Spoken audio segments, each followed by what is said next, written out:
Hi everyone, welcome to Azad Revenge Stories channel. The night my grandfather had a heart attack, my mother did not ask if he was breathing. She asked if the riverfront property was secured. I thought that was her lowest point. I was wrong. At the funeral, as she stepped forward in floorless black to play the grieving daughter, his lawyer silenced the room. "Before you speak, Mr. Ashby wanted everyone to hear exactly what you said the night he was dying. My name is Mackenzie Cruz. I am 34 years old and I live in Savannah, Georgia. It is a city where the thick Spanish moss hangs heavy from the oak trees, creating dark shadows that hide as many sins as the people do. The humidity here sticks to your skin like a bad memory, but you learn to live with it. I spend my days working as a property fraud analyst at Varity Harbor Title and Risk. My profession is fundamentally an exercise in deep clinical cynicism. Every single day, I hunt down forged signatures on deed transfers, trace murky inheritance disputes through convoluted shell companies, and expose the quiet, polite ways family members steal from one another when they think nobody is paying attention. I know exactly what a panicked signature looks like. I know the precise tremor in a pen stroke when someone tries to sign away a dying relative's estate while they sleep. I see the absolute worst of human greed, neatly laid out on standard legal paper, quietly filed away in manila folders. Because of my career, or perhaps simply because of my innate temperament, I have always been the designated handler of the family wreckage. In every dysfunctional bloodline, there is always one person who is implicitly assigned the role of the janitor. That person, unfortunately, was me. When there was an impossible hospital admission form to navigate, my phone rang. When a property tax bill was ignored until the city threatened foreclosure, it somehow ended up physically sitting in my mailbox. Utility disputes, emergency roof repairs, contested insurance claims, they were all automatically shoved across the table into my lap. I was entirely expected to process the chaos, fix a problem without complaining,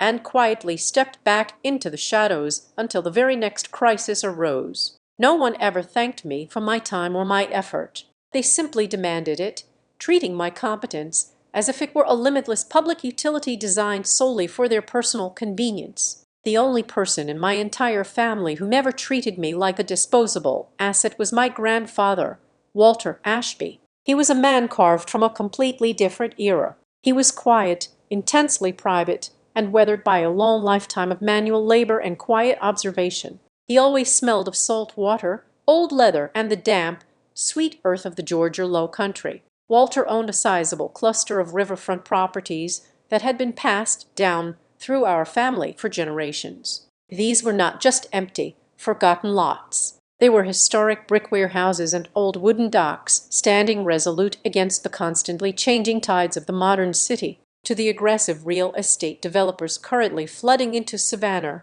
that land was an absolute gold mine waiting to be exploited. To Walter, it was a living museum. It was a vital piece of the old neighborhood's soul that he absolutely refused to let be paved over for a quick profit. For the past 12 months, the pressure weighing on him had been suffocating. The primary source of that relentless pressure was my mother, Lorraine Ashby Voss, and her husband, Kent Voss. To the outside world, Lorraine was the absolute picture of Southern elegance and grace. She was a permanent fixture in local charity circles, always photographed holding a crystal glass of champagne, smiling brightly in a designer dress at some exclusive evening gala. But behind that polished, floorless veneer, she and Kent were drowning financially. I knew it, even if they refused to ever admit it out loud. They had made a disastrous series of blind investments, chasing luxury property flips that stole and backing businesses that hemorrhaged cash daily.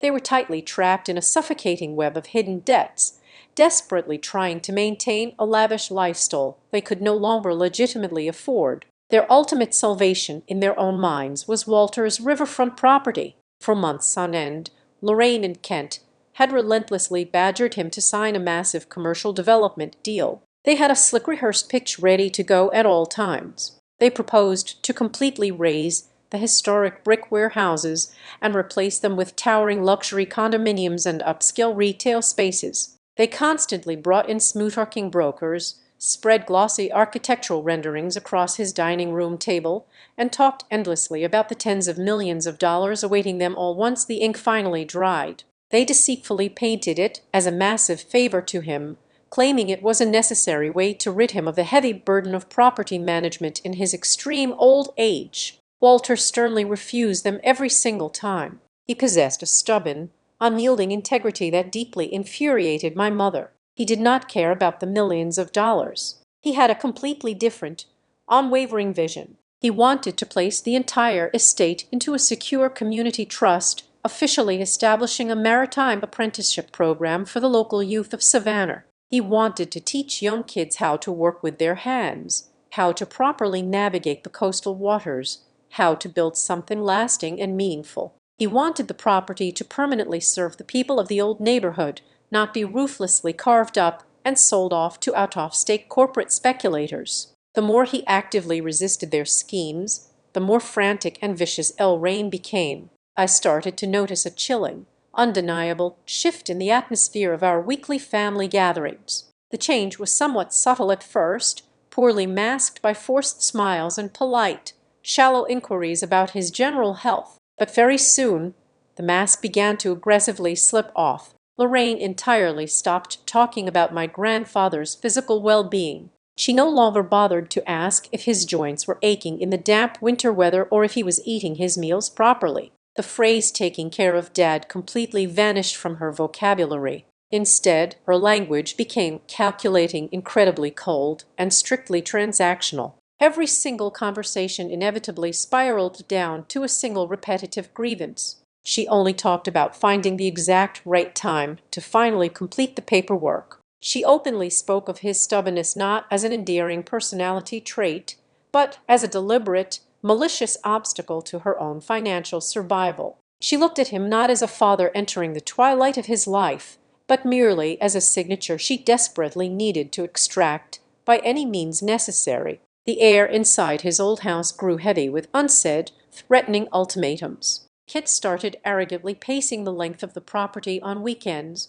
measuring distances with his eyes, acting as if the deed was already resting securely inside his expensive leather briefcase. Lorraine's casual visits rapidly turned into hostile interrogations. I watched the entire situation unfold, a horrific slow-motion collision I was entirely powerless to stop. I saw the deep, profound exhaustion settling permanently into my grandfather's bones. He was no longer just fighting off the natural decay of old age. He was actively fighting off the terrifying greed of his own daughter, exactly 1 week before his massive heart attack. Walter explicitly asked me to come over. He specifically stated he did not want to meet inside the main house, where the walls themselves seemed to loudly echo with my mother's endless demands. We sat outside on the back porch, silently watching the dark river roll steadily toward the distant ocean. The evening air was thick, heavy and humid, carrying the strong scent of marsh grass and impending rain. He poured us both a tall glass of iced tea, his hands remaining steady, but appearing deeply lined and tired. He did not look at me for a very long time. He simply stared out at the moving water. When he finally chose to speak, his voice was remarkably low, entirely devoid of any cheap sentimentality, carrying the absolute terrifying clarity of a man who knows exactly what is approaching in the dark. He told me that things were moving much faster than he had ever anticipated. He said the pathetic desperation he used to see in Rain's eyes had fully mutated into something else entirely, something dark and predatory that he no longer recognized as human. He reached out and placed his rough hand directly over mine, his grip feeling surprisingly strong and resolute. He leaned in very close, specifically ensuring the rushing sound of the river completely masked his words from anyone who might be secretly listening nearby. He told me that if anything sudden or unexpected were to happen to him in the coming days, I needed to be incredibly careful. He explicitly warned me that the grief displayed in our family was nothing more than a carefully rehearsed performance. He looked straight into my eyes and delivered a single sentence that would loudly echo in my mind through all the dark, chaotic days that immediately followed. He told me with absolute, unwavering certainty, "Do not believe the first tears you see in this house." The phone rang at 1:45. The piercing sound shattered the absolute silence of my dark apartment. Caller ID illuminated the screen with a harsh white glow. Savannah General Hospital. My stomach instantly dropped into a cold, bottomless pit. I answered the call on the second ring. A clinical detached voice on the other end delivered the catastrophic news without any preamble. It was a massive cardiac event. Walter was in the emergency room. His condition was highly critical. They needed family on the premises immediately. I dropped my coffee mug on the hardwood floor. It shattered into a dozen jagged pieces. I did not stop to clean it up. I grabbed my car keys and sprinted out the door. The heavy, humid night air hit my face like a wet towel as I ran to my vehicle. I jammed the key into the ignition. My hands shook violently against the steering wheel. I slammed my foot on the gas pedal. The tires screeched against the asphalt. As I merged onto the empty highway, I hit the voice command button on my dashboard. I called my mother. The line rang endlessly. It went straight to a generic voicemail. I ended the call and dialed Kent again. The automated voice told me the subscriber was unavailable. Panic rose in my throat, tasting like bitter copper. I picked up my phone at a red light and opened our shared family group chat. I typed frantically, my thumb slipping on the glass screen. Grandpa is in the hospital. Severe heart attack. Emergency room. I need you here. For right now. I hit send. The small blue text bubble appeared on the screen. The status below it updated instantly. It read sent. It did not read delivered. It did not read read. It just sat there, a digital cry for help vanishing into an absolute void. Silence echoed loudly inside the cabin of my car. I ran the red light. I pushed the speedometer past 80 mph. The hazy yellow street lights blurred into a continuous chaotic street outside my window. My phone suddenly buzzed on the passenger's seat. The screen lit up with a notification, a text message from Lorraine. I snatched the device up, my heart pounding against my ribs. I expected frantic questions. I expected terror. I expected a mother rushing to her dying father. I read the words displayed on the glowing screen. My blood instantly ran cold. The temperature in the car seemed to plummet. She did not ask if he was conscious. She did not ask if the doctors had a pulse. Her message consisted of exactly 8 words. You are closer. Just handle it first. I stared blindly at the text. I could not comprehend the sheer, staggering callousness of that arrangement of letters. A horn blared aggressively behind me. I dropped the phone back onto the seat and gripped the steering wheel until my knuckles turned completely white. 4 minutes later, the phone chimed again. This time it was an audio message. I tapped the play icon, routing the sound through the car's speakers. Lorraine spoke. Her voice was not trembling with sorrow or anxiety. It was flat, intensely cold, and deeply annoyed. She sounded exactly like someone dealing with a delayed flight or a misplaced restaurant reservation. She spoke slowly and deliberately, ensuring her instructions were perfectly clear. Do not authorize any major medical procedures. Do not sign anything legally binding. Wait until I get there. I need to review the entire situation first. Keep things holding steady. The recording ended with a sharp click. There was no background noise of a car engine starting. There was no sound of keys jingling or footsteps running down a driveway. There was absolutely no rush. She was not on her way. My gut tightened. I knew it with terrifying certainty. She was staying exactly wherever she was. I slammed the brakes and threw my car into park outside the emergency room entrance. I sprinted through the automatic sliding glass doors. The harsh fluorescent lights blinded me. The sharp metallic smell of antiseptic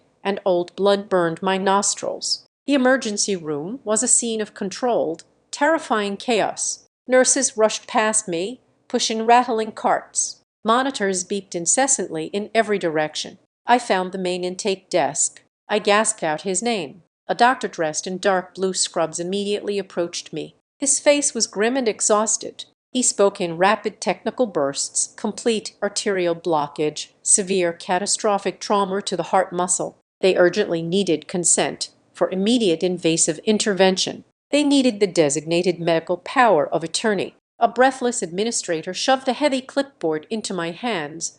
Laminated forms, liability waivers, surgical consent sheets. I stared blankly at the empty signature lines. I was his blood relative. I was the only person standing there breathing the sterile hospital air, but I did not hold the legal authority to save him. Lorraine did. I desperately explained that my mother was the proxy. The doctor looked incredibly impatient. He demanded to know her exact location and estimated time of arrival. I had absolutely no answer to give him. I stammered that she was coming. The words felt like heavy, dirty lies on my tongue. The large analog clock on the wall ticked loudly. Every single second meant dying heart tissue. Every single minute was an impossible luxury we simply did not possess. I begged the doctor to do whatever was medically necessary to keep him breathing. I signed the emergency intake papers under the generic title of next of kin. I took the massive legal risk. I had absolutely no other choice. A nurse swiftly led me into a small sterile trauma cubicle. The thick privacy curtains were drawn aggressively tight. Heavy machines hummed loudly in the cramped space. Clear plastic tubes snaked chaotically across the pale white sheets. He looked incredibly small. His skin was a terrifying shade of gray.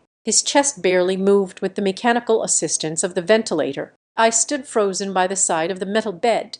I reached out and took his cold, calloused hand in mine. I waited in the suffocating silence. The heart monitors beeped in a steady, terrifyingly fragile rhythm. Suddenly, his thin eyelids fluttered. His rough fingers twitched weakly against my palm. He slowly opened his eyes. They were clouded with pain and heavy medication, but they remained intensely focused. He looked weakly to my left. He looked slowly to my right. He saw the empty space beside me. He instantly realized I was entirely alone. He squeezed my fingers. The grip was shockingly weak, entirely devoid of his usual strength. The lack of pressure broke my heart into pieces. His dry lips moved. He struggled violently to pull a tiny breath of air into his failing lungs. I leaned down until my ear brushed against his cold cheek. His voice was nothing more than a raspy, broken, desperate whisper. "Call Bell. Do not let them touch the files." He gasped painfully for another fraction of air.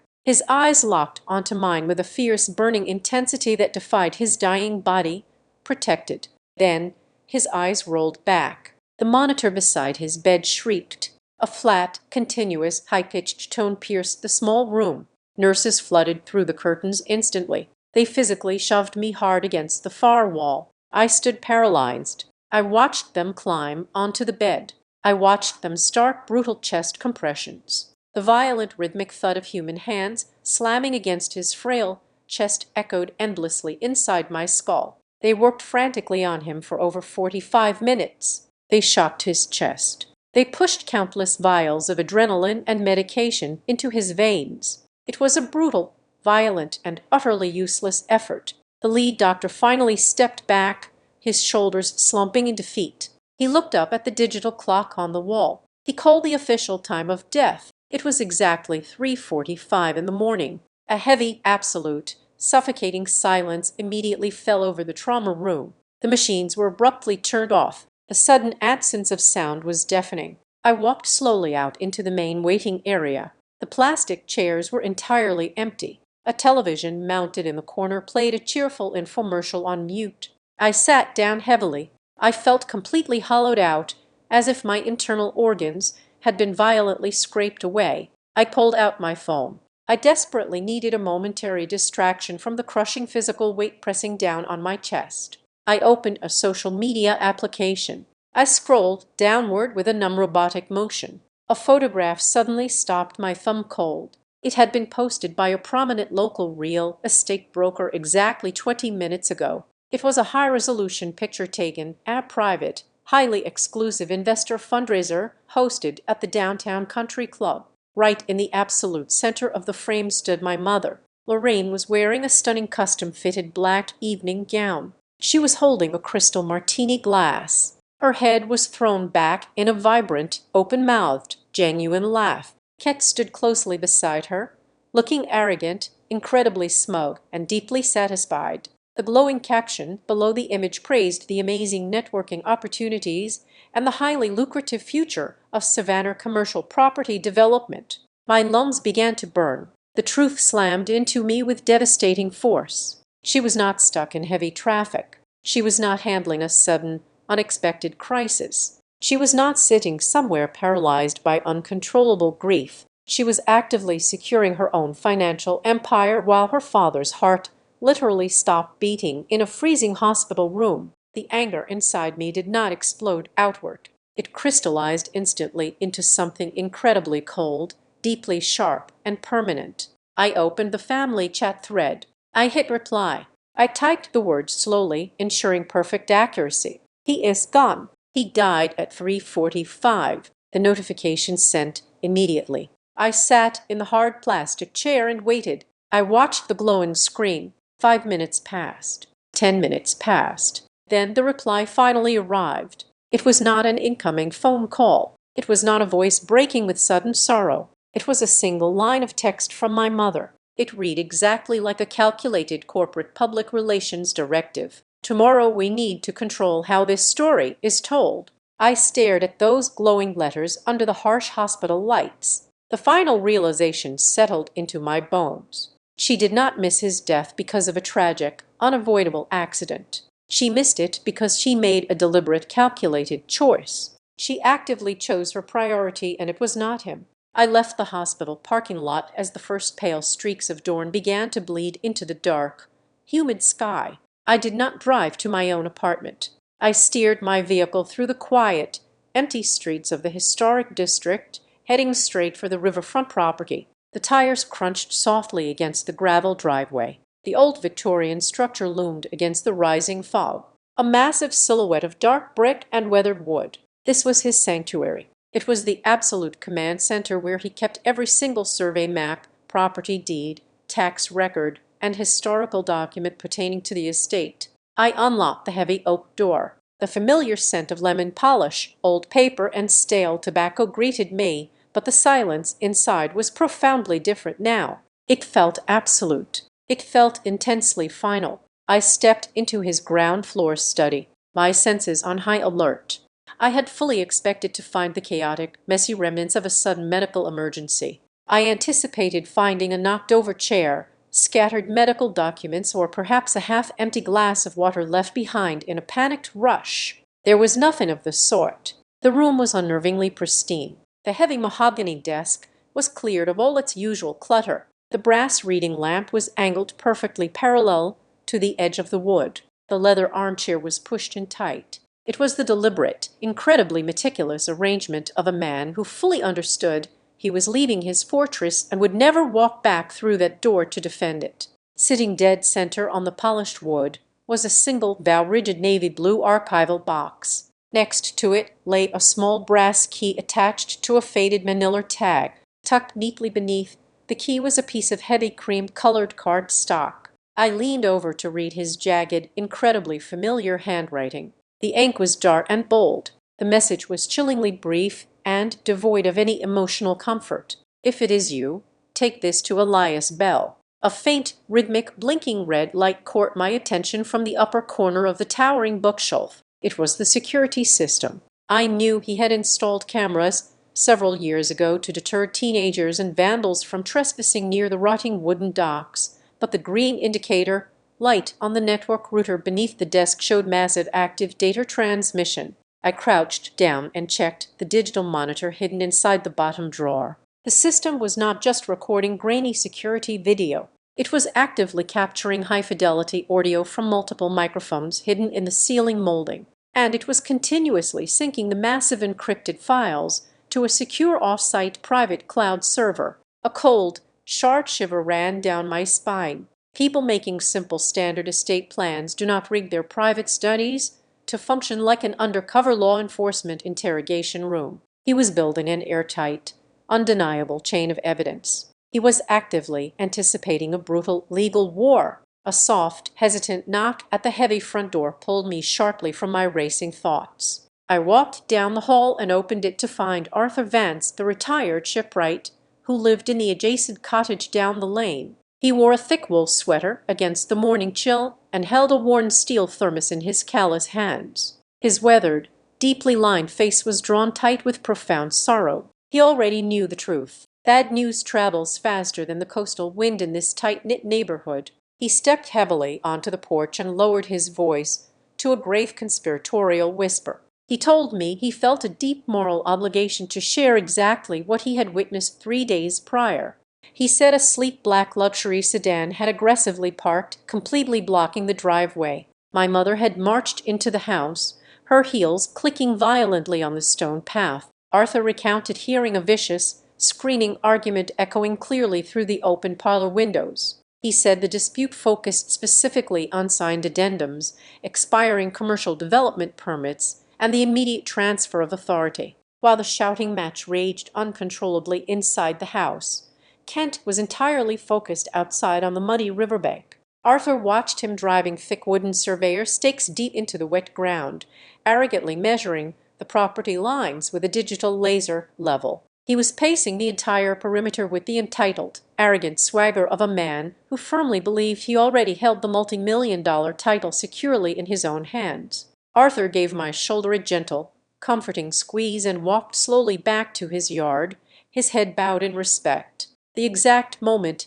he disappeared behind the heavy branches of the ancient oak trees, my phone shattered the quiet morning stillness, the screen violently illuminated, displaying my mother's name. I answered the call, firmly bracing myself for the inevitable. Carefully rehearsed performance of grief, I was entirely wrong. There were absolutely no tears. There was no wavering, fragile pitch in her throat. Her voice was incredibly sharp, utterly possessive, and stripped of all societal pretense. She did not ask a single question about his final moments in the trauma room. She did not ask if he suffered. She demanded to know the 6-digit combination to the heavy steel wall safe hidden securely behind the library door. She demanded the immediate physical location of the leather-bound ledger containing the original historical land grants. Her tone implied I was merely a disobedient employee, unlawfully withholding corporate property. I calmly told her I did not have the specific answer she demanded and abruptly ended the call without waiting for her response.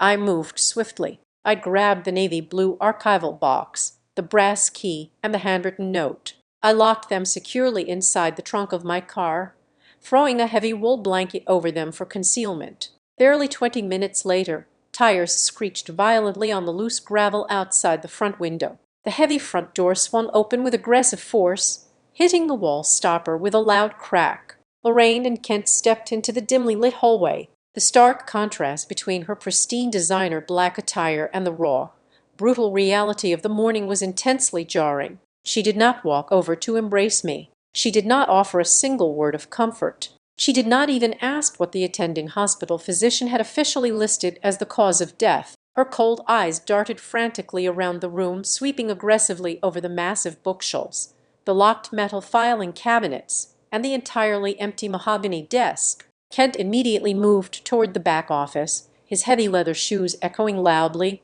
and disrespectfully on the antique hardwood floor. He did not look at me. He muttered under his breath to Lorraine that they needed to act extremely fast to secure the physical assets before any outsiders, city officials, or state agencies tried to artificially delay or interfere with the transition of power. He pulled forcefully on the brass handle of a locked filing cabinet, grunting in genuine frustration when the heavy metal mechanism completely refused to yield to his grip. I stood completely silently by the cold stone fireplace, intensely watching them tear through the lower desk drawers with mounting naked desperation. Lorraine's manicured hands were actually trembling visibly, but I knew instantly it was not from the crushing weight of grief. Her face was pale, tight, with a very specific, ugly kind of terror. I looked at the two of them, truly seeing the stark, undeniable reality of the situation painted clearly across their panicked faces. The frantic, chaotic energy consuming them both was not the profound sorrow of losing a beloved family patriarch.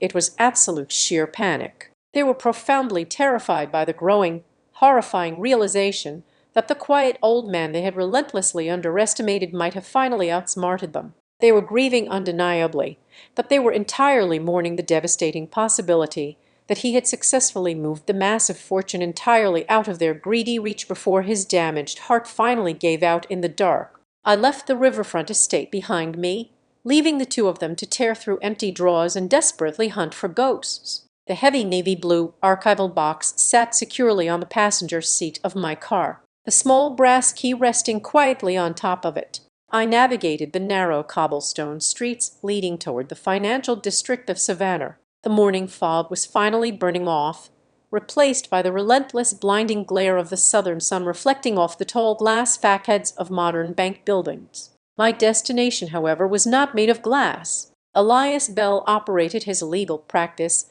out of a meticulously preserved late 19th century limestone building situated on a quiet, heavily shaded historic square. He was an absolute institution within the local legal community. Among my colleagues at the Title and Risk Agency, his name was spoken with a mixture of deep respect and genuine intimidation. He was renowned for an impenetrable, hermetic seal on his lips and a terrifyingly precise, unforgiving interpretation of complex estate law. I pushed through the heavy brass-handled front doors. The reception area was an absolute void of modern distraction. There was no soft ambient music playing in the background. There were no glossy lifestyle magazines fanned out on a glass coffee table. The room was dominated by dark, oiled mahogany wainscoting walls lined with thousands of identical leather-bound legal volumes and an antique grandfather clock that ticked in the corner with the heavy rhythmic judgment of a metronome. The receptionist, a stern woman wearing a sharp gray blazer, did not offer a sympathetic smile. She simply looked at my face, nodded a single time in silent recognition, and pressed a button under her desk to release the magnetic lock on the frosted glass doors leading to the inner sanctum. Elias Bell stood waiting behind a massive, immaculately organized desk. He was a tall, remarkably thin man with silver hair perfectly parted and wire-rimmed glasses that subtly magnified his sharp, intensely analytical eyes. He wore a perfectly tailored, dark charcoal suit. He did not offer any empty, polite condolences. He did not ask how I was holding up. He operated entirely in the realm of facts, and he knew exactly why I was standing in his office. I walked forward and placed the heavy archival box, the brass key, and the jaggedly handwritten card squarely in the center of his polished desk. He inspected the items closely without physically touching them for a long silent moment. Then he picked up the cream-colored cardstock, read the brief instruction my grandfather had written, and released a very soft, deeply tired sigh. He unlocked the lower drawer of his own desk and slowly pulled out a thick, heavy leather portfolio. He sat down and gestured for me to take the chair opposite him. The air in the room felt incredibly cold, filtered through heavy air conditioning vents, a sharp contrast to the suffocating humidity outside. He opened the portfolio. He laid out the timeline with brutal surgical precision. Every single piece of information he delivered felt like a clean, sharp cut from a scalpel exactly 12 days before the catastrophic cardiac event. Walter had sat in the exact chair I was currently occupying. He had not come alone. Bell explained that my grandfather had brought a highly respected independent psychiatric medical examiner with him to the appointment. The doctor was there to officially and permanently certify Walter's total cognitive clarity, his absolute awareness of his surroundings, and his unimpaired decision-making capacity. He had intentionally created an impenetrable medical shield, preemptively destroying any future legal claims of mental decline or undue influence. While my mother and Kent were busy measuring property lines in the mud and drafting lucrative commercial blueprints behind his back, Walter was quietly executing a massive, irrevocable transfer of his entire wealth. Bell slid a heavily embossed, watermarked document across the desk toward me. Every single inch of the historic riverfront property, the towering brick warehouses, the rotting wooden docks, and the immensely valuable underlying acreage was completely gone from his personal estate. It had been legally severed and deposited directly into a newly formed, heavily armored legal entity designated as the Ash River Trust. Bell explained the structure with absolute clarity. The trust was ironclad. It was structured specifically and exclusively as a community preservation fund. The assets locked inside it could never be liquidated, divided, leveraged for loans, or sold to commercial developers by any surviving heirs. A lucrative luxury condominium project my mother was desperately banking on was now legally impossible. The land belonged to the trust, and the trust belonged to the public purpose Walter had envisioned. I stared at the dense paragraphs of complex legalese, my eyes scanning the text until Bell's long, pale finger tapped a specific highlighted clause near the bottom of the third page. It was my name. I was not listed merely as a passive beneficiary receiving a minor financial stipend. The document officially designated me as the sole successor managing trustee. It granted me absolute unilateral and unquestionable control over the entire entity. I had the legal power to freeze all related bank accounts. I had the authority to permanently block any pending real estate transactions. I possessed the legal right to completely deny physical access to the grounds. And I was the only human being on Earth who could personally approve or reject any future use of the land. It was a staggering, overwhelming amount of authority. He had effectively handed me the exact weapon required to completely dismantle my mother's fragile financial empire. Then Bell delivered the most critical and devastating piece of the legal puzzle. He produced a secondary document from the leather folder bearing official county stamps and notarized signatures dated the exact same afternoon 12 days ago. It was a comprehensive, absolute revocation of all prior legal authorities, every single medical and financial power of attorney that Lorraine had previously held. The documents she had aggressively relied upon to negotiate secretly with the smooth-talking real estate brokers. The proxy status she arrogantly thought she held in that freezing hospital room. All of it had been legally dead and completely void for nearly 2 weeks. The authority had been stripped from her before she ever ignored my frantic text messages. The atmosphere in the quiet office shifted dramatically from strictly procedural to something much darker and far more tense. Bell closed the main portfolio. He reached back into his desk drawer and carefully extracted a thick brown manila envelope. The flap was heavily secured with thick dark red wax seals. He placed it carefully on the edge of the desk, but kept his large hand firmly resting on top of it, explicitly preventing me from reaching for it.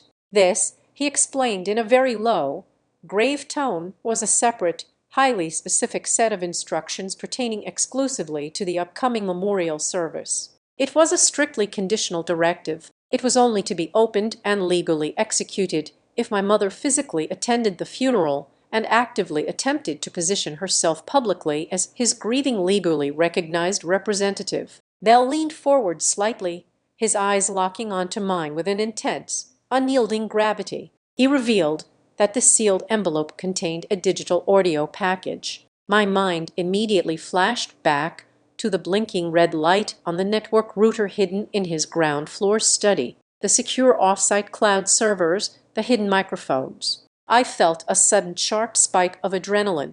I asked him directly to break the wax seal right then and play the contents for me. Bell shook his head slowly, his expression remaining entirely unreadable. He explained the strict, unforgiving rules of legal evidence. He firmly refused to break the seal prematurely because he absolutely needed to maintain a pristine, legally unassailable chain of custody. He was not treating the impending funeral as a traditional religious ceremony for mourning. He was preparing to treat the church as a hostile courtroom, a potential staging ground where evidence would be deployed at the exact tactical second it was required to inflict maximum damage to a fraudulent narrative. I stood up slowly from the heavy leather chair. The navy blue box, the brass key, and the files remained securely on his desk. The crushing burden of the physical assets had officially shifted from my shoulders to his secure vault. I thanked him quietly and walked out of the limestone building. I stepped back into the blinding southern sunlight, the oppressive heat instantly wrapping around me. Yet, despite the soaring temperature, I felt strangely, profoundly cold. I had just lost the only person in my bloodline who truly mattered to me, the only person who had ever treated me with genuine respect. But as I walked down the hot stone pavement toward my car, a profound and terrifying realization settled heavily over my mind. He had not been a weak, helpless victim fading quietly in his final days. He had clearly seen the predators circling his dining room table. He had accurately recognized the hunt taking place inside his own home. And instead of merely locking his doors and hiding, he had meticulously, quietly, and ruthlessly built a trap. By Tuesday afternoon, the entire mourning process had been completely hijacked. I did not receive a single phone call asking for my opinion on the upcoming memorial service. I did not get a text message asking what kind of flowers he might have preferred or what music should be played. Instead, I received a forwarded email containing a finalized, deeply polished draft of the official obituary. Lorraine had already submitted it to the most prominent newspaper in the state without offering me a single glance at the text. Reading the heavy paragraphs felt exactly like reading the bizarre work of fiction. She had selected the massive, incredibly ostentatious historic cathedral downtown for the memorial service, a grand place my grandfather had intensely disliked for its rigid, polled pageantry. She carefully curated a massive guest list filled entirely with her wealthy charity board members, local politicians, and influential socialites. These were people who had never once stepped foot on his weathered porch or shared a simple conversation with him. She even chose the memorial photograph intended for the grand entryway.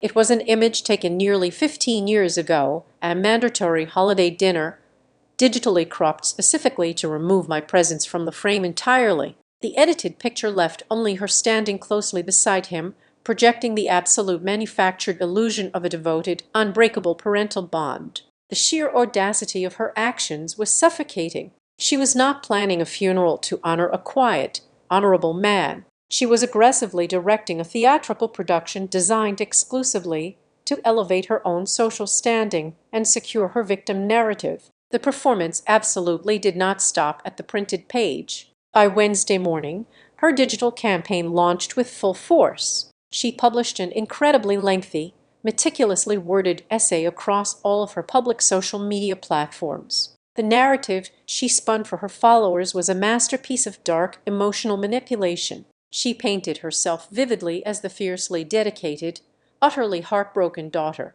She explicitly wrote that she had kept a desperate, agonizing vigil, claiming she had stayed awake through the darkest hours of the night, weeping quietly and praying tirelessly for his failing heart. The text was accompanied by a filtered black and white photograph of a single lit candle. I sat at my small kitchen table, staring blankly at the glowing screen of my phone, feeling a cold, bitter nausea rising sharply in my throat.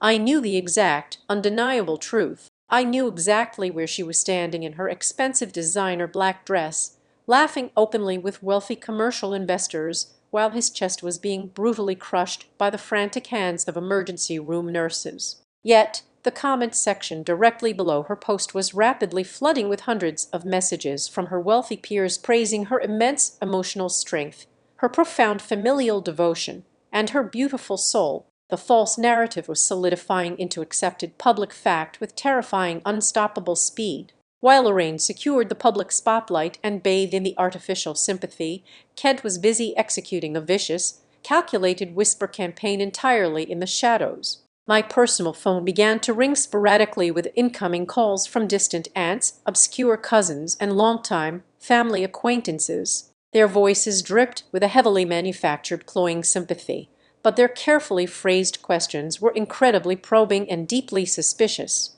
It did not take long for me to realize exactly what Kent had been strategically seeding into the family grapevine. He was actively telling everyone who would listen that my grief had caused a severe, dangerous psychological break. He claimed I was acting incredibly erratic, completely hysterical, and deeply paranoid. He told our extended relatives that I was illegally hoarding vital legal documents in a manic state, refusing to cooperate with the rightful heirs. Worst of all, he planted the incredibly vile suggestion that I had intentionally isolated a confused, dying old man in his final weeks, actively manipulating his fragile mind to disrupt the natural rightful flow of the family inheritance. The extended family members, largely comprised of people who only interacted with us at formal weddings or brief holiday dinners, instantly absorbed the toxic poison. They chose to believe Kent and Lorraine without a single moment of critical hesitation.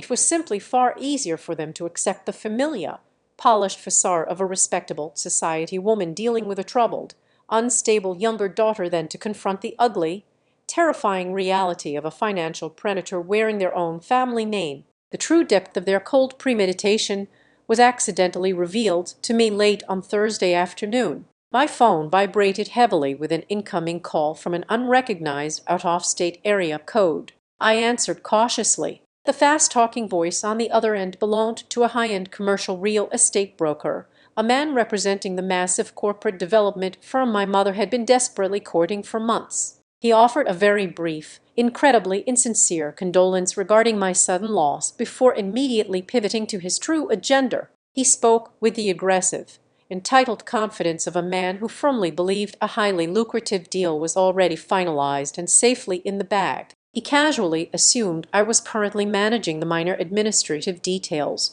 but operating entirely under my mother's grand strategic direction. In his careless, greedy arrogance, he completely exposed the exact timeline they had promised his firm. He complained that the primary investors were getting slightly anxious regarding the delay and sternly reminded me of Lorraine's firm verbal guarantee. He stated she had explicitly promised the developers that the entire asset transfer would be aggressively expedited and completely cleaned up within 72 hours of my grandfather taking his final breath. The sheer cold-blooded calculation of that promise chilled me straight to the bone. They had not merely been waiting for his natural death. They had practically scheduled his passing into their corporate quarterly projections as a required milestone for their payout. A younger, more emotionally volatile version of myself might have driven straight to their massive house, kicked down the heavy front door, and screamed the truth until my throat bled. I might have engaged in a bitter public screaming match, desperately begging the distant relatives to see the absolute hypocrisy right in front of their faces. But my entire professional career in fraud investigation had permanently rewired my brain. I knew with absolute clinical certainty that engaging emotionally with a narcissist is a guaranteed losing battle. They thrive in chaotic emotional mud. They effortlessly twist your genuine anger into undeniable proof of your own instability. I knew that for someone exactly like Lorraine, emotional pleas and moral arguments meant absolutely nothing. The only thing capable of inducing genuine paralyzing fear in her was hard-stamped, irrefutable documentation. So I completely ignored the chaotic family group chats. I stopped answering the condescending phone calls from my heavily manipulated cousins. I shifted my entire focus and all of my energy into building a forensic, indestructible counter-narrative. I drove back out to the sprawling hospital complex. I bypassed the crowded emergency room entirely and headed straight for the administrative security offices located in the basement. Utilizing my professional credentials and relying on a very sympathetic, highly cooperative night shift supervisor who vividly remembered my absolute terrifying isolation that terrible night, I legally requested and secured the official time-stamped visitor logs. I also obtained the printed digital swipe records for the restricted parking garage and the main entrance security gate spanning the entire evening and early morning hours. I held the heavily stapled, officially watermarked pages tightly in my hands. The physical documents proved exactly what I already knew. There was absolutely no record of Lorraine or Kent ever crossing the threshold of that hospital building. The space designated for their signatures was completely undeniably blank. I went straight back to my quiet apartment and cleared off my dining room table. I purchased a thick black 3-ring binder from an office supply store. I began to meticulously assemble the evidence. I printed out her fraudulent, highly praised social media post on high-quality paper. I placed it directly next to the high-resolution photograph of her holding the crystal martini glass at the investor party, carefully highlighting the exact time stamp of the upload using a bright yellow marker. I placed the blank hospital visitor log securely behind a clear plastic divider. Every single lie she had publicly spun, every single manipulative tear she had digitally shed was systematically countered by a piece of physical paper that could never be argued with, twisted, or gaslit away. I was not building a case to win a petty emotional argument at the upcoming funeral. I was building a heavily armed legal weapon. I understood perfectly that my mother was desperately trying to control the entire narrative before the actual truth could ever surface. I made a conscious, silent decision to let her continue building her grand, beautiful stage. I would simply wait quietly in the shadows,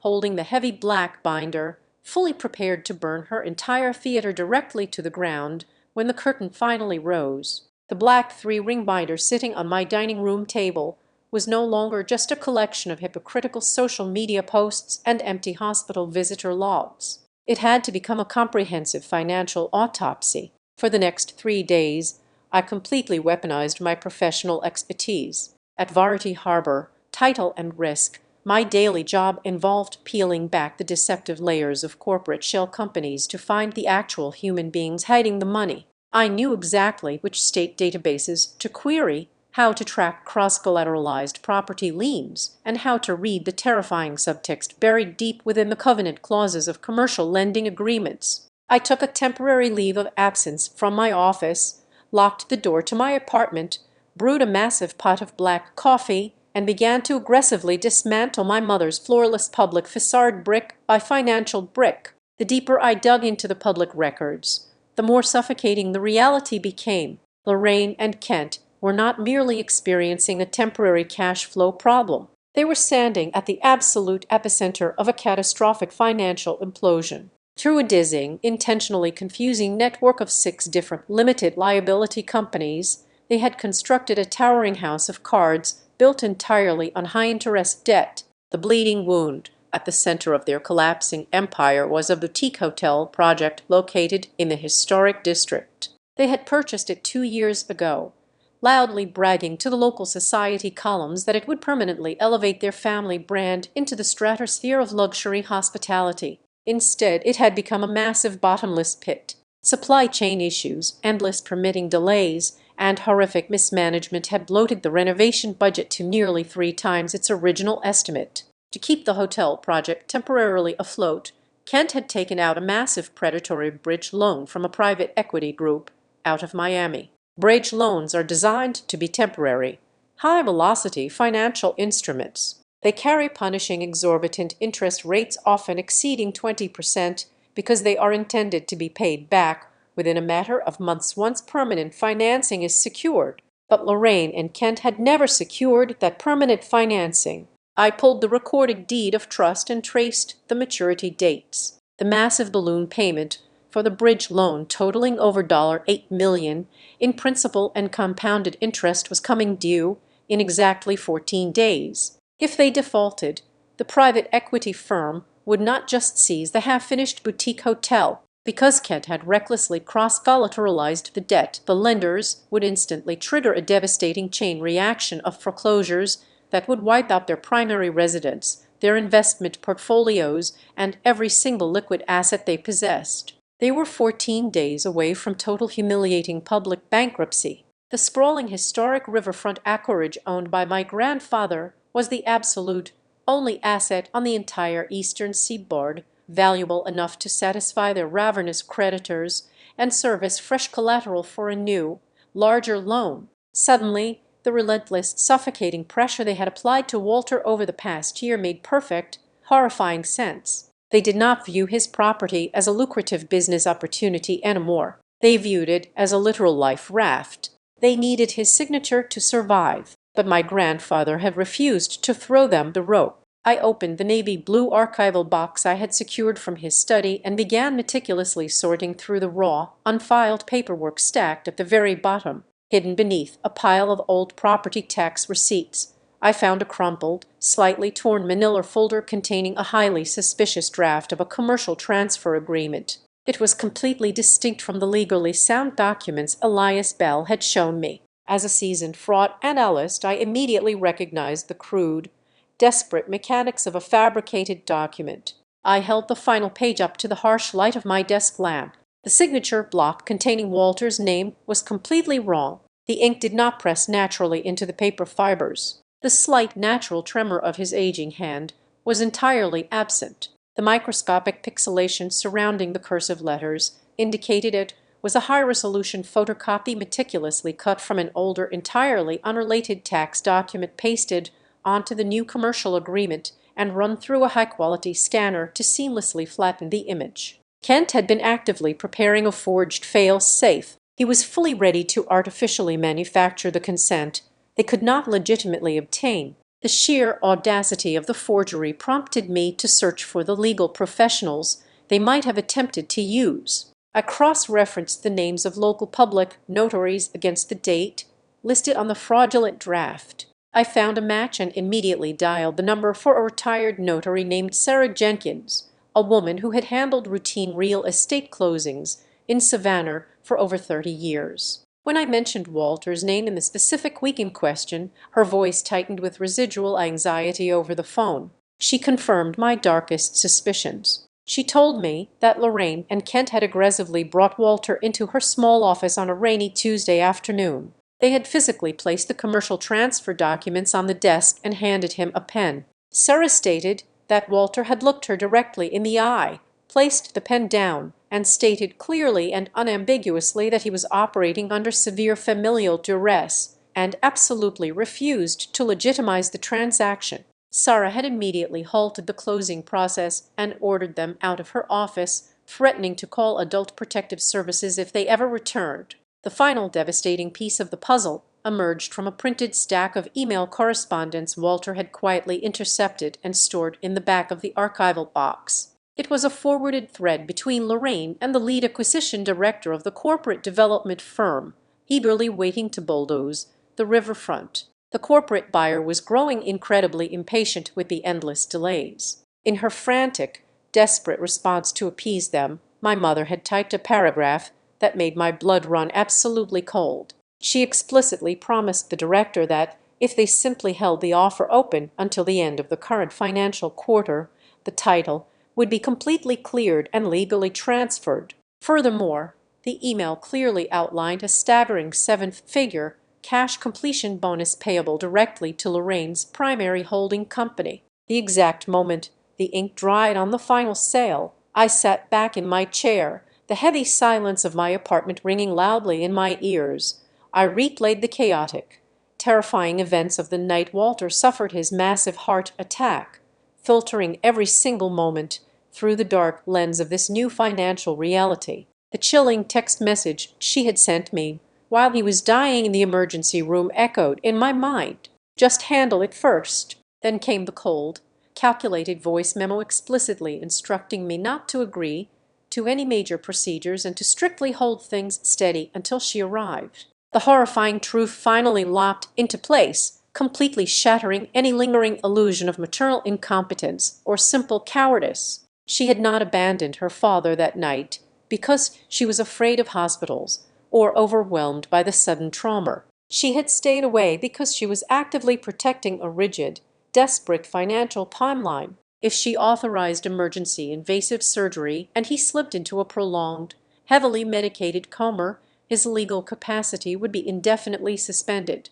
A judge would have to appoint a conservator, an agonizingly slow legal process that would instantly freeze the entire estate for months, blowing entirely past the 14-day deadline for her bridge loan default. Conversely, if he died that exact night without the forged paperwork being fully authenticated and legally recorded, the estate would immediately plunge into the complex, fiercely guarded probate process. She needed a very specific, impossible outcome. She needed him alive just long enough to either coerce a genuine signature or successfully file the forged one without immediate suspicion. When his heart violently gave out before her desperate plan could be finalized, her immediate reaction was not grief, it was tactical damage control. She told me we needed to carefully control how the story was told because she was already pivoting to her backup plan, preparing to steamroll the inheritance process before anyone realized she had no legal authority left to wield. I closed the thick black binder. The snap of the metal ring sounded like a heavy vault, locking shut. The entire nature of the conflict had fundamentally shifted. This was no longer a tragic, bitter dispute over a family inheritance. It was no longer a simple story about a greedy daughter trying to steal a historic piece of real estate. I was looking at a massive coordinated conspiracy involving attempted wire fraud, explicit elder abuse, and the premeditated forgery of legal documents designed to secure tens of millions of dollars. My mother had effectively transformed our family history into a sprawling crime scene, and as I stared at the irrefutable evidence sitting on my table, I realized I was the only person holding the matches required to burn her fraudulent empire to the ground. By Friday morning, My investigation was entirely complete. I carried the heavy black binder back into the limestone building and placed it squarely on Elias Bell's polished desk. I sat in silence while the attorney meticulously reviewed the financial autopsy I had constructed. He read through the staggering debt structures, the looming bridge loan defaults, and the chilling evidence of the forged signature block. When he finally turned the last page, his expression remained completely unreadable, but he gave a single firm nod. The shield was built. The counter-evidence was legally insurmountable. Bell picked up his desk phone and pressed a single button. A few moments later, a senior legal clerk walked into the room. She was a quiet, imposing woman introduced as a neutral third-party witness required for the next phase of the protocol. Bell reached into his locked lower drawer and retrieved the thick manila envelope sealed with dark red wax. It was the package he had explicitly forbidden me from opening during my initial visit. He stated clearly for the official record that the preliminary evidentiary conditions had been met. He broke the heavy wax seal with a silver letter opener. The room was absolutely silent as he slid the contents onto the blotter. There was a small black encrypted solid-state drive and a single sheet of heavy stationery folded in half. Bell handed the paper directly to me. I immediately recognized the jagged, deliberate strokes of my grandfather's handwriting. The ink was dark and pressed deeply into the page. The message was chilling in its absolute pragmatic clarity. He wrote that he had begun recording the truth to prepare for the exact day he could no longer speak for himself. Bell connected the small drive to a secure laptop sitting on the corner of his desk. He opened an encrypted directory. He explained that there were multiple files, but two were absolutely critical for me to hear before the memorial service. He clicked the first file. The audio quality was startlingly clear. I instantly recognized the acoustic echo of my grandfather's private dining room. I heard the familiar clinking of heavy silver utensils against porcelain plates. The timestamp indicated the recording took place during a dinner exactly 1 month ago. Then I heard Kent's voice, smooth and aggressively patronizing, launching into his standard pitch about market volatility and the urgent need to liquidate the historic acreage. Walter remained entirely silent on the recording, letting Kent spin his empty corporate rhetoric. Then Lorraine spoke. Hearing her voice captured secretly in that room made my stomach violently turn. She did not sound like a daughter worried about a complex transition. She sounded deeply annoyed, incredibly cold, and stripped of all her usual Southern charm. She was angry that he was not yielding. I sat frozen in the heavy leather chair as my mother delivered a sentence so casually brutal it felt like a physical strike. She told her own father,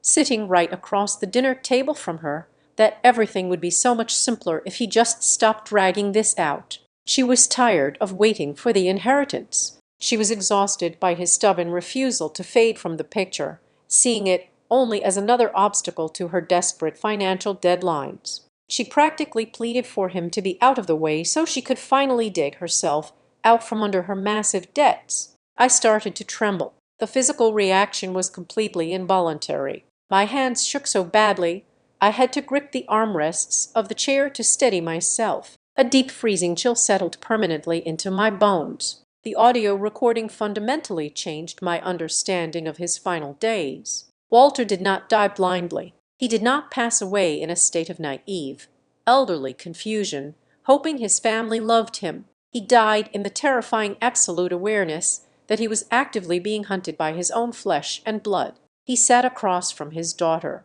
looked into her eyes, and knew exactly what she was. I looked up at Bell. I asked him why Walter had not simply released this recording the very next morning to publicly shame them and banish them from the property forever. Bell shook his head slowly. He explained the calculated tactical brilliance of the strategy. If Walter had released the audio while he was still alive, society would have easily dismissed it as a tragic, petty family squabble. Lorraine would have immediately spun a narrative of a misunderstood conversation, claiming she meant dragging out the legal paperwork, not his actual life. Walter knew her manipulative skills far too well. He explicitly instructed Bell that the audio must only be weaponized as a direct, undeniable counter-strike. It was designed to be unveiled at the exact moment she attempted to publicly reconstruct her image as a devoted grieving saint. Bell clicked the second file. This one was not a covert recording of a hostile dinner.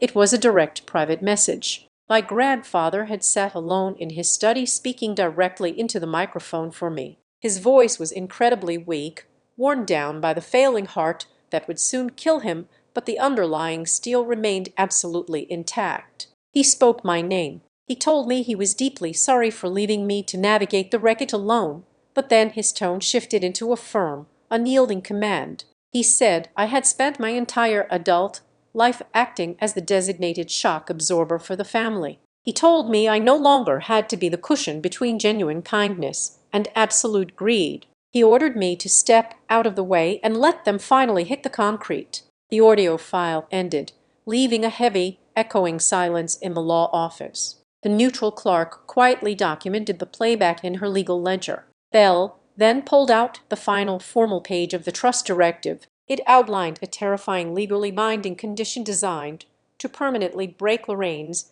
back if she ever tried to fight the new reality. Bell explained the nuclear option. If Lorraine attempted to initiate any legal action to contest the validity of the Ash River Trust, or if she filed a single motion challenging my absolute authority as the sole managing trustee, a catastrophic chain reaction would be instantly triggered. The law firm was legally mandated to immediately dispatch the entire unredacted audio package along with the proof of the forged document I had uncovered to 3 specific entities. First, it would go to the City Historical Preservation Board, permanently blacklisting her from any future civic influence. Second, it would be couriered directly to the private equity lenders in Miami holding her massive bridge loan, instantly guaranteeing they would seize all her remaining assets. Finally, it would be submitted to the state civil court as preemptive evidence of elder abuse and attempted fraud. It was a floorless, inescapable trap.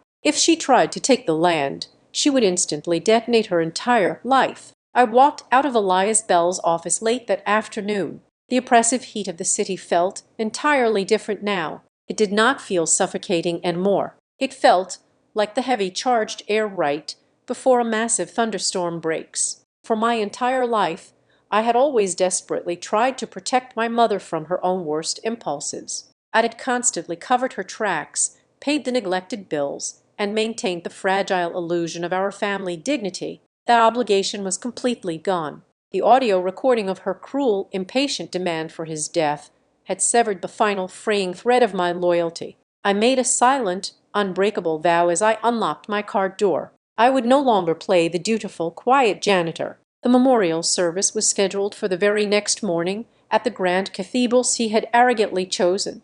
I knew exactly what she was planning to do. I knew she had her designer black dress ready, her fake tears perfectly rehearsed, and her tragic monologue memorized. I decided right then and there that I would not try to stop her from stepping up to the podium. I would let her build her beautiful, tragic stage. I would let her demand the attention of the entire room, and then I would simply stand back and allow the absolute, unvarnished truth to take the microphone. The heavy knock on my apartment door came at exactly 8:00 in the evening. The sound was sharp, demanding, and entirely devoid of hesitation. I did not need to look through the peephole to know who was standing in the dimly lit hallway. I unlocked the deadbolt and pulled the door open. Lorraine stood there, perfectly framed by the door frame. Less than 12 hours remained before she was scheduled to bury her father, and she was already fully dressed for the performance. She wore a floorlessly tailored, high-necked black designer dress that practically absorbed the light in the hallway.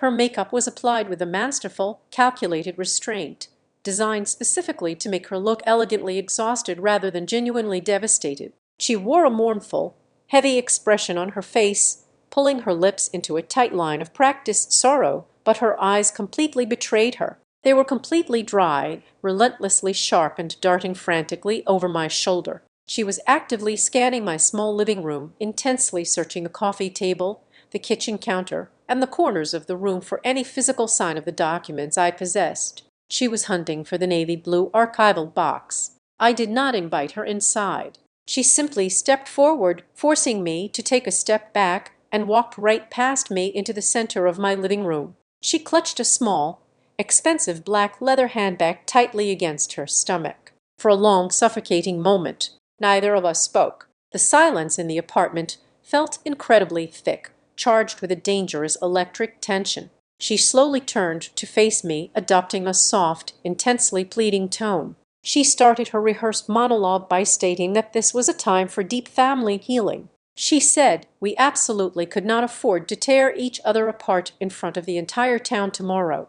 She lowered her voice to a dramatic, fragile whisper, insisting that Walter was a deeply private, respectable man who would have demanded a dignified, seamless, and proper ceremony without any public scandals or ugly disruptions. I stood perfectly still by the open door, my arms crossed tightly over my chest. I did not offer her a single nod of agreement. I did not soften my posture. I just stared directly into her calculating eyes, letting her hollow words hang pathetically in the quiet air. My absolute silence deeply unnerved her. The fragile morning daughter routine evaporated in an instant.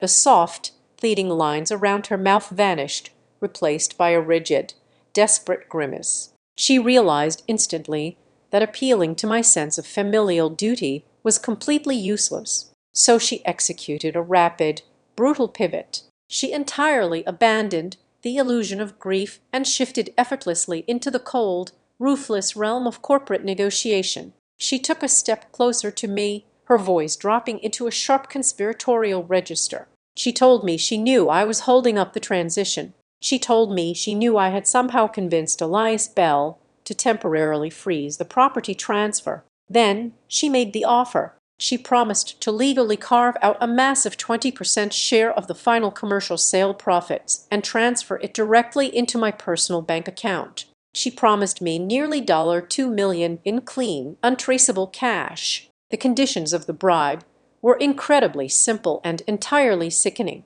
I just had to immediately sign a waiver relinquishing all my rights as the managing trustee, hand over whatever physical files I had taken from the riverfront house, and sit silently in the front pew of the church while she delivered her grand, uninterrupted eulogy to the city. A wave of profound, freezing disgust washed over me. I looked at the woman standing in my living room and realized this was the absolute, unvarnished core of her soul. This was the defining ultimate moment of exposure. We were standing on the literal eve of her own father's funeral, a man who had bled and worked his entire life to provide for her. And she was not shedding a single tear. She was not reminiscing about his life. She was haggling over the price of my silence. She was speaking entirely in profit margins, equity shares, and buyout clauses, completely incapable of understanding the language of human pain. Before I could even formulate a response to her disgusting proposition, a heavy footstep sounded in the hallway. Kent stepped out from the dark shadows near the elevator bank and walked aggressively into my apartment. He did not bother with the fake, polite pleasantries his wife had attempted. His face was flushed with a dark, ugly anger. He moved with the arrogant physical intimidation of a man accustomed to bullying his way out of bad business deals. He stood right beside El Rain, effectively creating a unified, hostile front in the middle of my home. His voice was like cracking ice. He completely bypassed the bribery and went straight for the threats. He told me that if I refused their generous financial arrangement and attempted to interfere with the memorial service tomorrow, he would unleash a legal war that would completely destroy the rest of my life. He promised to file endless suffocating injunctions in the state civil court, challenging the validity of the trust and my mental competency to manage it. He swore he would drag the litigation out for 5 or 10 years, bleeding the estate dry with exorbitant attorney fees until there was absolutely nothing left but ash. Furthermore, he threatened to systematically ruin my professional reputation in Savannah. He sneered, stating he would personally ensure every single executive at Varity Harbor Title and Risk believed I had used my specialized professional skills to maliciously manipulate a confused, dying old man into signing over his fortune. He threatened to have my professional licenses revoked and my name permanently blacklisted in the financial sector. The sheer aggression in the room was designed to trigger a panic response. They expected me to shrink back, to start crying, to frantically defend my innocence, or to immediately surrender under the crushing weight of their combined threats. Instead, The intense, targeted hostility only crystallized my resolve. I felt a strange, absolute calm settle over my mind. I looked right past Kent and locked my eyes exclusively on Lorraine. I did not raise my voice. I spoke in a low, perfectly steady tone.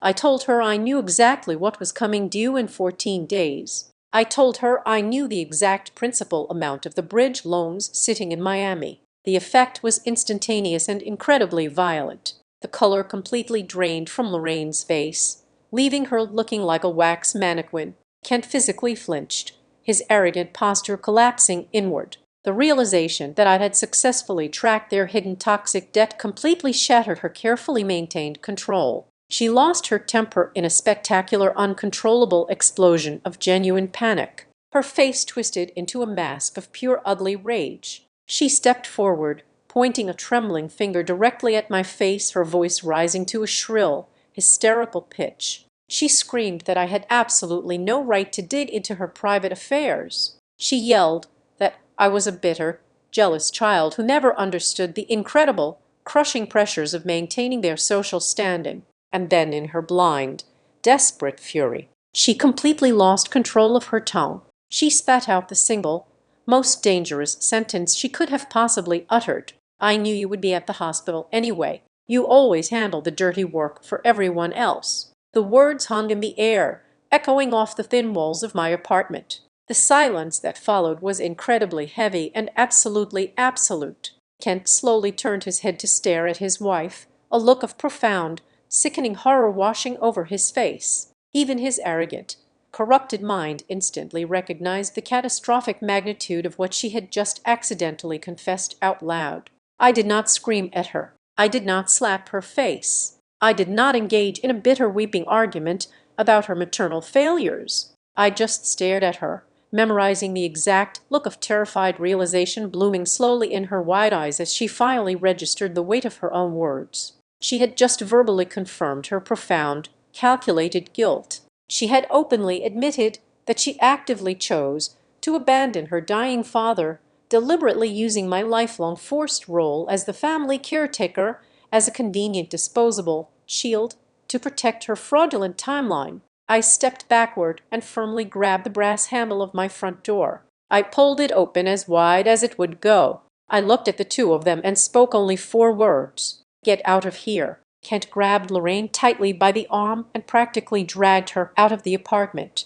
They retreated down the hallway in complete, terrified silence, the rapid clicking of her expensive heels echoing loudly against the tile floor. I slammed the door shut and instantly threw the deadbolt. I walked straight to my kitchen counter, picked up my phone, and typed a very brief, highly specific message to Elias Bell. I informed him that my mother had just explicitly verbally confirmed her premeditated intent regarding her absence on the night of the cardiac event. I hit send, placing the phone face down on the cold granite counter. I did not sleep a single minute that night. I sat perfectly still in the dark living room, watching the pale moonlight slowly crawl across the hardwood floor. My heart beat with a slow, heavy, relentless rhythm. I was not spending the dark hours desperately trying to figure out how to defeat my mother in a screaming match. The legal trap was already set. The evidence was already secured in the vault, and her fate was already entirely sealed.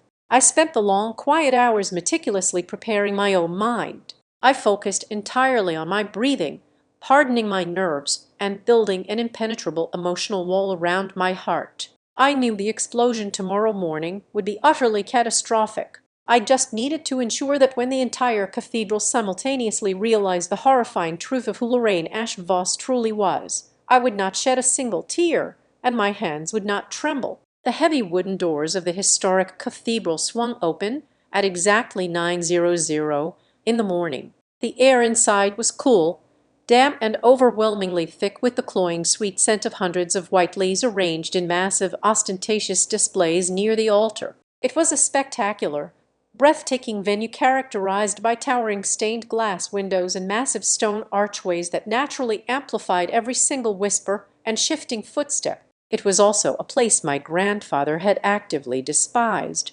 viewing it as a monument to vanity rather than a place of genuine spiritual comfort. But today, it was not his sanctuary. It was my mother's grand theatre, and the seats were rapidly filling to absolute capacity. I walked slowly down the long center aisle, my low heels clicking softly against the marble floor. The crowd gathering in the pews was a jarring, contradictory mixture of two entirely different worlds. Scattered near the middle were the people who actually knew him. I recognized weathered shippers from the docks, quiet members of the local Historical Preservation Society, and a few elderly neighbors holding worn Bibles. But the vast majority of the attendees occupying the prime front row seating were the absolute last people Walter would have ever invited into his home. The pews were packed tight with Savannah's elite business community, sleek corporate lawyers and ambitious real estate developers. They wore expensive tailored dark suits and strategically subdued jewelry. They were not there to mourn the passing of a respected elder. They were there to pay their strategic respects to the newly crowned queen of a massive, soon-to-be liquidated real estate empire. They were vultures politely waiting for the feast to begin. Lorraine had arrived over an hour early to secure her position at the absolute center of the stage. She sat in the very first pew on the right side, directly in the primary line of sight for every single person entering the sanctuary. Her posture was an absolute masterclass in performative high society grief. She sat perfectly straight, her hands folded delicately in her lap over a small lace-trimmed handkerchief. Her head was tilted downward at the precise, universally recognized angle of dignified sorrow. Every few minutes she would raise the handkerchief to the corner of her eye, utilizing a gentle, practiced dabbing motion that perfectly conveyed profound emotional devastation without ever risking a smeared streak of expensive mascara. She was entirely in her element, absorbing the collective, sympathetic gaze of the massive crowd like a plant soaking up sunlight. An usher handed me a beautifully embossed heavy-stock memorial program. As I stepped into my designated row, I opened the thick paper cover and stared at the layout. Lorraine had completely rewritten our family hierarchy overnight. Her own name was printed in a massive, elegant font directly beneath my grandfather's, explicitly identifying her as the primary survivor and the sole guiding force of the Ashe legacy. She had dedicated 2 entire pages to a glowing, completely fabricated biography of their supposedly unbreakable bond. Meanwhile, my existence had been reduced to a single microscopic line of text buried at the very bottom of the back page, listing merely as a surviving granddaughter. I was essentially formatted out of the family. I closed the program and set it down on the wooden bench. I felt no sting of insult. I merely recognized it as another piece of kindling added to the piece she was unknowingly building for herself. I glanced toward the heavy oak doors at the back of the cathedral. Kent was standing entirely separated from his grieving wife, lingering in the shadowy vestibule. He was engaged in a hushed, intense conversation with the lead acquisition representative from the corporate development firm. They stood shoulder to shoulder, their heads bowed close together. Kent was nodding emphatically, occasionally gesturing vaguely toward the front of the church. The sheer disrespect was staggering. They were not even waiting for the man to be placed in the ground. They were actively finalizing the logistics of the commercial takeover in the back row of his own funeral, acting as if the solemn ceremony happening around them was nothing more than a minor administrative delay before the real business could commence. I turned my attention back to the front of the room and located Elias Bell. He sat 2 rows behind me, positioned firmly on the left aisle. He looked exactly like a man carved entirely out of granite. He wore a severe, dark charcoal suit. His posture was rigid, and his expression was completely devoid of any decipherable emotion. Resting squarely on his lap was his familiar, scuffed leather briefcase. I knew exactly what was secured inside it. The sealed brown envelope, the encrypted flash drive, and the heavily stamped legal revocations were all sitting quietly in the dark, waiting for the trigger. Bell caught my eye for a fraction of a second. He did not smile. He did not nod. He simply blinked once, a silent, chilling confirmation that the trap was fully armed, and he knew exactly when the atmosphere in the room was going to violently shift. A few moments before the heavy organ music began to swell, I watched Lorraine gracefully rise from her seat and intercept the elderly pastor near the side of the altar. She placed a gentle manicured hand on his dark robe. Even from a distance, I could perfectly read her manipulative body language. I watched her shake her head with a deeply tragic expression, pointing a subtle, sorrowful finger in my direction. She leaned in close to his ear, her face the absolute picture of maternal concern. I knew exactly the poison she was pouring into his ear. She was preemptively warning him that her poor daughter was entirely too emotionally unstable to be trusted with a microphone. She was framing my potential to speak as a dangerous, hysterical liability, ensuring she maintained absolute uncontested control over the emotional narrative and the pacing of the entire ceremony. The pastor patted her hands sympathetically and gave a firm, reassuring nod. I sat perfectly still, my hands resting quietly on my knees. I did not stand up to challenge her. I did not attempt to catch the pastor's attention to defend my own sanity. I embraced the silence. My professional training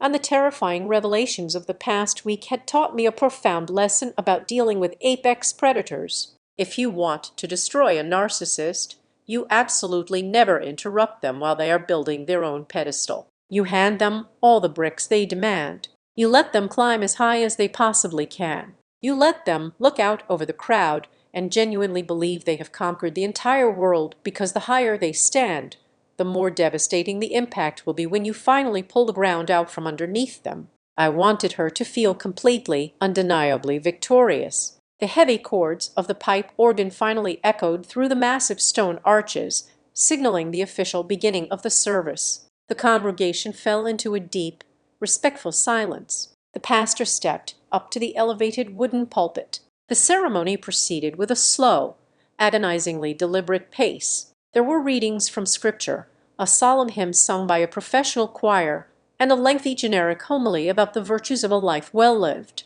The air grew heavier and more stagnant with every passing minute. Everyone in the packed cathedral was simply enduring the religious formalities, collectively waiting for the main event. They were waiting for Lorraine to step into the spotlight and officially claim her inherited throne. Finally, the pastor closed his heavy leather Bible. He looked out over the sea of faces, his voice dropping into a soft, reverent tone. He spoke about the profound, unbreakable bond between a father and his child.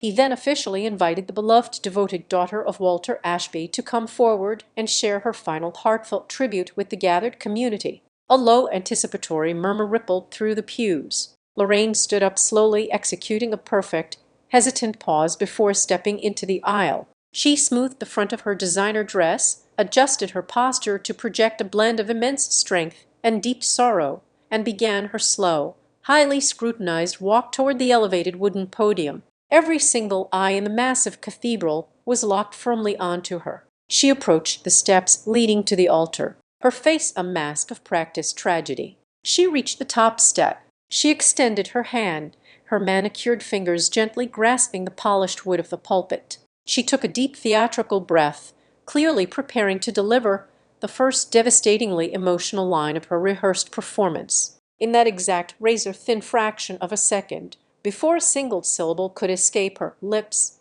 the heavy metallic click of a briefcase latch echoed sharply across the quiet room. Elias Bell stood up. He did not politely raise his hand. He did not wait to be acknowledged by the pastor. He stepped directly out of his pew and into the center aisle, his tall frame suddenly dominating the space. He held a thick sealed brown envelope firmly in his right hand. His voice, trained by decades of commanding hostile courtrooms, cut through the heavy, humid air of the cathedral like a physical blade. He spoke with absolute, terrifying authority, completely shattering the solemn theatricality of the moment. He announced to the entirely silent room that there was a strict, legally binding and mandatory directive left directly by Walter Ashby and by law. It had to be executed right now before another word was spoken. Lorraine's fingertips had barely grazed the polished wood of the pulpit when Elias Bell's voice cut through the heavy cathedral air. He stood rigidly in the center aisle, reading directly from the thick parchment in his hands. I, Walter Ashby, mandate that should my daughter step forward to represent my memory today, the following audio files must absolutely precede her remarks. Lorraine's face contorted into a tight mask of righteous indignation. She gripped the edges of the podium, her knuckles turning completely white against the dark wood. She demanded the pastor intervene immediately, claiming this was a grotesque desecration of a sacred mourning period and an unforgivable insult to the deceased. Bell did not engage in a screaming match. He did not offer a single word of debate. He simply gave a sharp, definitive nod to the audio technicians stationed discreetly in the back balcony. The massive acoustic speakers surrounding the sanctuary crackled to life. The first sound echoing through the stone arches was the distinct electronic chime of a voicemail playback. Then my mother's voice filled the cavernous room. It was not the soft weeping tone she had practiced so diligently for the crowd. It was the harsh, deeply irritated recording from the exact night of his cardiac arrest. "You're closer. Just handle it first." The audio paused for a fraction of a second, then launched directly into the second, much colder voice memo she had sent while he was dying in the trauma unit. She spoke of not letting things deviate from the plan, her tone dripping with annoyance as she guarded her timeline. A collective physical shudder ripped through the front pews. The wealthy socialites and charity board members who had praised her online devotion just 24 hours ago now sat completely frozen, their mouths slightly open in profound shock. But Bell was not finished before the stunned murmurs could escalate. He gestured to the technician a second time. The acoustic environment shifted to the clinking of heavy silverware against porcelain plates from the private dining room recording captured exactly 1 month prior. The congregation heard the familiar patronizing tone of Kent pushing the corporate liquidation. Then they heard Lorraine. The pristine acoustics of the cathedral amplified her cruel, impatient demand perfectly. "Everything would be so much simpler if you just stopped dragging this out." When the playback finally ended, the silence that fell over the massive church was absolute. It was a heavy, suffocating weight, far louder and far more devastating than any chorus of weeping could have ever been. No one needed Elias Bell to provide a legal interpretation of the recordings. My mother had effectively prosecuted, convicted, and sentenced herself using her own unvarnished words. Lorraine stood completely paralyzed at the altar. The carefully constructed illusion of the grieving devoted daughter lay shattered in 1,000 pieces on the marble floor around her. She looked desperately toward the elderly pastor for some kind of salvation or intervention. The pastor simply stepped backward, his face pale and deeply grim, silently refusing to yield the microphone back to her. By stepping away and wrapping himself in a heavy silence, he permanently revoked his permission for her to speak. Bell stepped fully forward. He withdrew the final sheath of stamped documents from his leather portfolio and read the cold legal reality into the public record. He announced clearly that all previous powers of attorney held by Lorraine Ashvoss were permanently and irrevocably revoked. He declared that the entirety of the historic riverfront properties, including all associated land grants and physical structures, had been legally transferred into the Ash River Trust. He formally named Mackenzie Cruz as the sole successor managing trustee. Finally, he looked directly at my mother and delivered the final crippling blow. He stated that any legal challenge or dispute regarding the trust would automatically trigger the immediate release of further criminal evidence to civil authorities and commercial lenders. In the back row of the cathedral, the lead acquisition representative from the corporate development firm took 3 very deliberate steps away from Kent. The man looked at my stepfather as if he were carrying a highly infectious disease, turned on his heel, and walked straight out of the heavy oak doors without looking back. Kent's face burned a dark, furious red. He stepped aggressively into the aisle, pointing a shaking finger at Bell, loudly hissing that this was a private family dispute that had absolutely no place being broadcast in a house of worship. Bell adjusted his wire-rimmed glasses and replied in a voice cold enough to freeze water. He stated that the exact moment they prepared forged documents and attempted to illegally interfere with a commercial property transaction. The situation ceased to be a private family matter meant to be swept under the rug. Lorraine finally realized the war was entirely over. There was no social manipulation left to perform. There were no more lies left to spin. Her wealthy friends in the front rows actively averted their eyes, intensely studying the floor to avoid meeting her desperate gaze. She stepped down from the altar. She walked slowly back down the long center aisle, her posture completely broken. She did not look at me as she passed my pew. She simply walked out of the cathedral, leaving behind the total absolute collapse of the pristine reputation she had spent decades ruthlessly building. For the first time in my entire life, I did not stand up to chase after her. I did not offer a desperate apology to the surrounding guests to smooth over the awkwardness. I did not try to save her from the horrific wreckage she had actively created. I sat perfectly still in the wooden pew, finally allowing the person who caused the disaster to stand completely alone in the immediate consequences of her own terrible choices. The weeks that immediately followed the funeral were remarkably quiet. The aggressive phone calls from the extended family completely ceased. The relentless threats of endless litigation from Kent never materialized, thoroughly neutralized by the terrifying promise of the forgery evidence sitting safely inside Elias Bell's secure vault. With their bridge loan deadline violently detonating and no riverfront property to save them,